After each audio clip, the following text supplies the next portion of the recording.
volta ao vivo com Manhã News. Agora são 7 horas 13 minutos. Participe aqui com a gente, deixe o seu recado no nosso Twitter, @Manhã News. E o Tribunal Superior Eleitoral proibiu até o dia 5 de junho campanhas políticas pelo Twitter. Esse assunto gerou muita polêmica na região e hoje vamos conversar com o vereador de Suzano, Rafa Garcia, ele que aparentemente é a favor dessa determinação. É verdade, vereador? Bom dia. Bom dia, Douglas. Bom dia, Juliana. E quero aproveitar e cumprimentar todos os membros do Grupo Mogi News e agradecer a oportunidade. Obrigado, vereador. Então, é verdade? O senhor concorda com essa determinação da proibição do uso do Twitter ou não? Não é questão de concordar com a determinação. Eu concordo que qualquer tipo de lei seja cumprida. E a lei eleitoral já prevê, mesmo que em períodos antes da eleição, não se possa fazer propaganda de campanha em qualquer veículo de comunicação. E embora há uma discussão muito grande, até por conta do Índio da Costa, que recebeu uma multa na pré-campanha do então candidato José Serra, de campanha antecipada. Aí eu concordo com a aplicação da lei. Não na época, porque não era regulamentada, mas a partir do momento que essa lei foi regulamentada, eu vejo que todos os pré-candidatos devem cumprir com a norma e não usarem do Twitter como uma ferramenta de comunicação individual. Essa foi uma alegação, foi a defesa deles, mas eu vejo que é um meio de comunicação coletiva e aberto.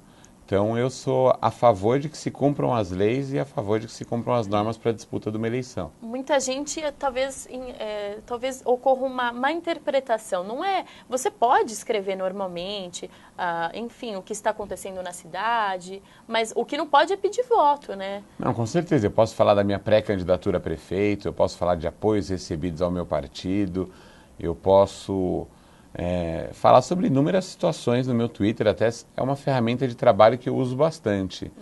E o cidadão comum também, aqueles que não vão disputar o pleito eleitoral, eles também têm a livre manifestação e o direito de escreverem. Eu quero o Douglas como candidato a prefeito de Mogi, eu quero a Juliana como candidata a prefeita de Mogi. É o direito de liberdade de expressão de cada um. Mas pro candidato, isso só depois da data determinada pelo TSE para o início das campanhas. Vereador, mas o senhor concorda que essa fiscalização por parte do TSE vai ser meio complicado de fazer? É complicado, ainda mais no mundo que vivemos, que muitas pessoas criam perfis fakes, não só no Twitter, mas como no Facebook também. Então eu vejo que a justiça vai ter dificuldade depois para apurar e acompanhar cada caso. Sim, nós acreditamos até que isso vai ocorrer, porque agora não pode isso, então vamos criar um perfil fake e vamos boicotar essa situação. Pode ser que aconteça e aconteça muito. O que eu posso dizer é que eu não farei. Entendi. Eu fui um dos primeiros políticos do Alto Tietê a começar a usar a ferramenta Twitter. Acho que eu tenho um número de seguidores maiores dentro dos vereadores de Suzano e da região. E quero continuar com o trabalho que eu sempre fiz, usando de forma para cada vez mais transformar o meu mandato, as minhas ações, em ações transparentes. É a primeira vez que essa determinação atinge uma campanha eleitoral em nível municipal. Porque há 4 anos atrás o Twitter não tinha essa força como tem hoje, né, vereador? Com certeza, não era nem conhecido por uma grande maioria da população. Mas hoje o Twitter e o Facebook eu já vejo até como ferramentas imprescindíveis para o meu mandato. Eu uso muito não só para expor minhas ideias, mas como também para receber demandas, pedidos de eleitores, convites para as pessoas participarem de eventos nossos. Então, para mim, hoje é uma ferramenta de trabalho. Vereador, o senhor disse que usa muito o Twitter, realmente nós acompanhamos, mas como saber qual que é o limite, assim, estou apenas realizando um comentário, um apoio a um determinado assunto ou fazendo a minha campanha? Qual que é o limite disso aí? Eu acho que eu vou partir do princípio do bom senso. Eu jamais pediria voto pelo Twitter hoje, até porque minha candidatura não foi oficializada, inclusive dentro do partido. Isso se dará depois da convenção. Então, eu vou aguardar, vou continuar usando todos os dias da forma que eu uso, dizendo quais são os rumos do PSD, o que o PSD pensa, o que nós queremos para Suzano, mas isso não quer dizer que eu estou fazendo uma campanha antecipada. mesmo como presidente de um partido, eu tenho total liberdade de dizer quais são as diretrizes do meu partido, o que o PSD pensa, o que o nosso grupo político pensa, e isso eu não entendo como campanha antecipada. Mas será que algumas pessoas vão apontar e falar, isso é campanha ou não? Pode ter certeza que sim, e eu tenho a ciência de que isso vai acontecer, tem uma chance enorme de acontecer, mas cabe, como eu disse, o bom senso, tanto do judiciário interpretar o que está sendo feito, quanto das pessoas que realmente usam e que quiserem provocar essas denúncias. Eu tenho tranquilidade, eu uso há bastante tempo, eu sei os limites, eu conheço as leis eleitorais, então eu não vou infringir nenhuma delas. Então, o que eu puder usar essa ferramenta, esse instrumento antes da eleição, continuarei usando. Essa é também a visão do partido do senhor, né? Porque alguns partidos estão contra essa determinação. Eu quero falar sobre o PSD de Suzano. Entendi. Pode ser que alguns outros PSDs, a exemplo do Rio de Janeiro, que tiveram um problema com o Índio da Costa, tenham um ponto de vista diferente do meu. Entendi. Mas em relação ao PSD de Suzano, principalmente comigo como presidente do partido, eu não vejo problema nenhum. E vou até além. Se fosse liberado campanha antecipada no Twitter, aí eu ia abrir uma nova discussão para que também pudesse ser feito campanhas antecipadas em outros veículos de comunicação, como rádio, como TV, até outdoor, ou jornais informativos. Então eu vejo que essa nova determinação só vem para acompanhar a lei eleitoral que já existe. E o número do partido lá no perfil do Twitter, o senhor acha que é uma forma também de uma campanha ou não? Não tem nenhuma ligação com isso? O meu eu uso o Rafa Garcia 55, por conta do partido. Eu, antes, não disputaria a prefeitura, usava o Rafa Garcia 25 quando era do Democratas. E não era o meu número. Era o número da legenda e meu número para disputar a eleição era um outro. Então essa interpretação é dúbia no momento. Eu não vejo problema, porque eu sou presidente de uma legenda que o número é 55 e eu só vou me tornar candidato de forma oficial depois da convenção que acontece no mês de junho. Entendi. O senhor deixa claro que é pré-candidato a prefeito. Eu sou pré-candidato a prefeito de Suzano. E vocês vão ter o apoio do PSDB, com essa coisa lá do Tokuzume, o vereador Lacerda também sai. Como é que está isso? Eu vejo que o cenário, por parte do PSD, está um pouco confuso. Eles estão há muito tempo numa discussão e não tem uma definição ainda. Mas eu preferi optar por não me preocupar com os outros partidos e fazer o meu trabalho. Então, independente de definição de PSDB ou Democratas, de qualquer outra legenda, o PSD sabe onde está e sabe onde quer chegar. E para isso nós vamos continuar o nosso trabalho. É lógico que essa indefinição da candidatura do PSDB acaba atrapalhando as conversas, os diálogos com outros partidos que ficam esperando uma posição, uma resposta do PSDB, que hoje tem o apadrinhamento do então ex-prefeito Estevão Galvão. Querendo ou não, é um grande ícone na nossa cidade, na nossa região. Então, muitos partidos ainda aguardam a posição dele, mas não é o caso do PSD. Nós já estamos com o nosso planejamento de pré-candidatura em execução e depois da convenção, a nossa campanha, se Deus quiser, será oficializada e vamos disputar a prefeitura. E o senhor, então, como pré-candidato com todos esses projetos, como que o senhor avalia a situação atual de Suzano, tanto na Câmara quanto na Prefeitura? Eu vejo que a atual administração abandonou a cidade. Eles deixaram de fazer muitas coisas, não só que prometeram, mas que a cidade precisa. Eu costumo dizer que Suzano é uma cidade rica, só que falta tudo. A exemplo do grande caos do transporte público que nós estamos vivendo hoje. E eu defendo isso com unhas e dentes porque é um tema que eu conheço. Então, por mais que a prefeitura queira jogar a culpa na empresa concessionária, ela tem que assumir a culpa e a responsabilidade porque a própria prefeitura não cumpriu o contrato.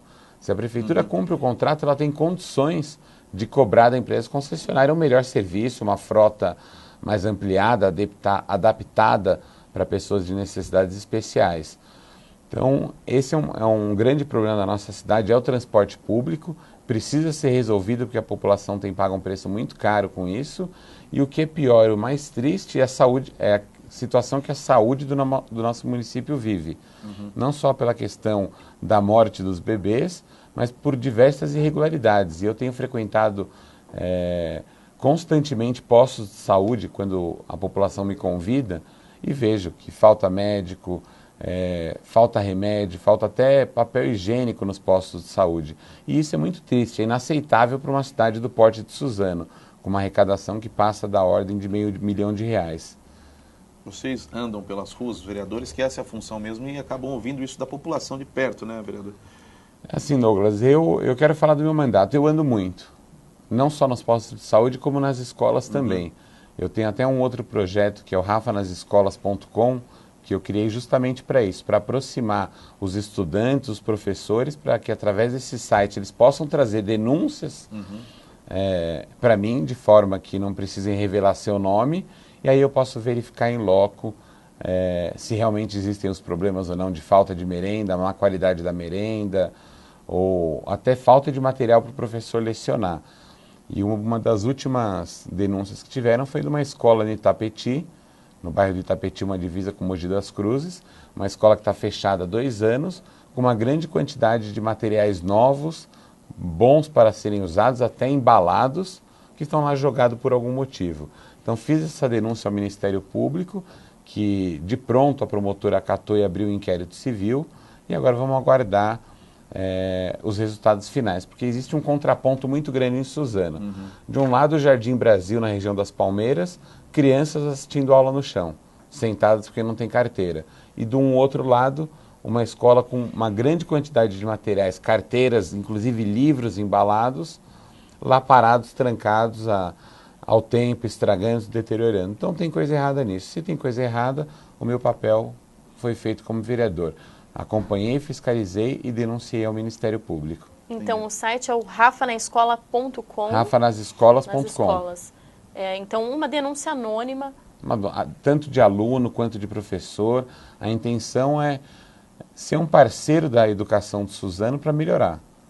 Tanto por parte dos professores quanto dos pais e dos alunos também. Entendi. O senhor fez um projeto, acho que no ano passado, de levar sessões da Câmara para os bairros, né? Câmara-bairro. Câmara-bairro. Isso pode voltar ao longo do tempo? Como é que está? Douglas, é um sonho que eu tenho. Eu gostaria muito que esse projeto não tivesse nem parado. Nós fizemos uma experiência... 3 edições, né? Foram não, 2? Foi uma experiência piloto em Ipelândia. Para mim teve um resultado maravilhoso, a população gostou, ela se sentiu parte daquilo, porque grande parte da população nem sabe que pode ir até a sessão acompanhar o nosso trabalho. Mas nesse dia que nós fizemos o Câmara Bairro, a presença da população foi maravilhosa, os debates foram muito construtivos e ricos, e eu gostaria que continuasse. Só que não cabe a mim, cabe ao presidente da Câmara. E o que eu percebo hoje do presidente da Câmara, do vereador Zaqueu Rangel, que a preocupação maior dele não são com os trabalhos legislativos e nem com a Casa de Leis. A maior preocupação dele no momento é a construção da Câmara Nova do prédio novo, que eu não descarto, eu acho que é importante, mas nós não podemos, em hipótese alguma, deixar de discutir algumas situações da cidade e se focar apenas na construção de um prédio novo. Entendi. E a prestação de contas, né, vereador, que foi adiada, então, pela 3ª vez? A votação das contas do prefeito.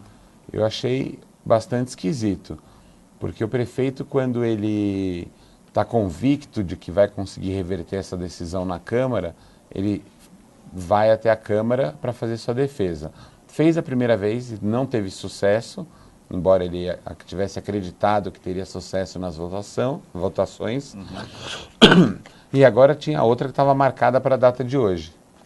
E ele mandou um ofício para a Câmara dizendo que ele não estaria em Suzano, por isso ele não poderia participar.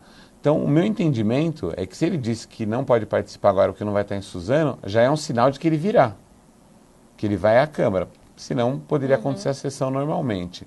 Então, se ele vem para a Câmara para se defender em relação às contas, eu suspeito que ele já tenha conseguido alguns votos a mais do que ele já tinha, de alguns outros vereadores, eu não sei dizer qual, nem de que forma, mas que ele esteja só prorrogando para conseguir o 10º voto, que é o que ele precisa para ser absolvido nessa situação. Nesse caso, como fica? Vocês continuam aguardando? É remarcado uma nova data? Como que funciona na Câmara lá? É prerrogativa do presidente. Uhum. O presidente tem essa prerrogativa de colocar em pauta, de colocar em votação. Eu, como vereador da base de oposição, eu acho que esse é um assunto que já deveria ter sido votado faz tempo. Até porque nós estamos aproximando de um ano eleitoral e que vai consumir cada vez mais tempo, não só dos vereadores, mas de todos os partidos políticos na cidade. E eu tenho um receio muito grande de, quando acontecer essa votação, seja num momento estratégico para que ou a população não acompanhe, ou para que tenha alguma manobra ou alguma facilidade para o prefeito conseguir escapar dessa condenação, condenação não é o termo correto, mas desses apontamentos, das contas rejeitadas, que foi uma coisa histórica na nossa cidade. Uhum. Então, o meu receio é que ele crie e provoque situações para mudar essa realidade. E a minha posição enquanto vereador, desde o início do meu primeiro mandato, eu quero continuar com a mesma posição até o fim, até por conta de caráter, educação e posicionamento político. Então, o meu voto eu não vou mudar. Eu vou acompanhar o parecer do Tribunal de Contas e acho muito estranho vereadores que, inclusive, deram seu relatório, que na época era um relator, uhum, que votaram favoráveis ao Tribunal de Contas na época e agora mudam seu discurso. E eu só vejo isso pelas pessoas estarem pensando em benefício próprio, benefícios partidários e não na cidade e não num julgamento correto que foi do Tribunal de Contas. Se o prefeito errou, ele tem que pagar. Entendi. Queria que o senhor falasse também, vereador, sobre os seus outros projetos que estão tramitando, como é que está os seus projetos lá na Câmara de Suzano. Douglas, graças a Deus eu tenho uma equipe muito boa de trabalho e hoje eu tenho o maior volume de trabalho da história do estado de São Paulo. Uhum. Então, são diversos projetos que eu apresentei nos mais variados temas. Eu até quero destacar um agora, que foi o impacto de vizinhança, uhum, porque em Suzano foi muito discutido o plano diretor, que a Câmara não queria aprovar e a Prefeitura usou desse subterfúgio para dizer que tudo que não acontecia na cidade era culpa da não aprovação do plano diretor, o que é uma grande mentira.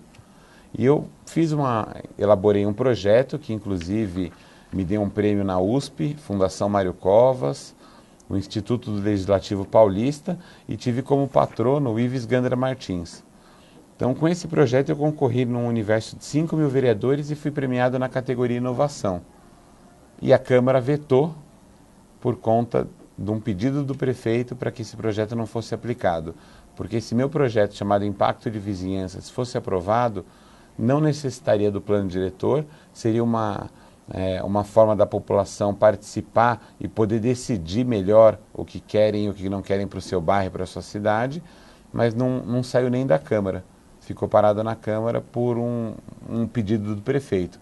Vou reapresentar, porque eu vejo, é muito estranho alegarem que é um projeto inconstitucional, sendo que passou pela mão dos maiores especialistas de USP, Fundação Mário Covas, Ives Gandra Martins, que é um jurista renomado, e agora o prefeito Suzano diz que é inconstitucional. Então, reapresentarei esse projeto.